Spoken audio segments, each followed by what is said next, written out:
ఈ యజ్ఞములన్నీ వేదములచే అంగీకరింపబడినవి. ఇవన్నీ పలు రకములైన కర్మముల నుండి పుట్టినవి. వానిని యథార్థ రూపంలో నెరింగినచో నీవు ముక్తి పొందుదువు. భాష్యము.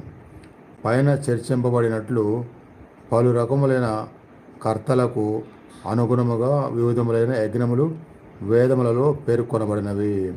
మానవులు దేహభావమునందు అధికముగా ఆసక్తులై ఉండటచే వారు దేహముతో కానీ మనస్సుతో కానీ బుద్ధితో కానీ పని చేయుటకు వీలుగా ఈ యజ్ఞములు ఏర్పరపబడినవి. కానీ అవన్నీ చివరికి దేహము నుండి ముక్తి కలిగించుటకే ఉపదేశింపబడినవి.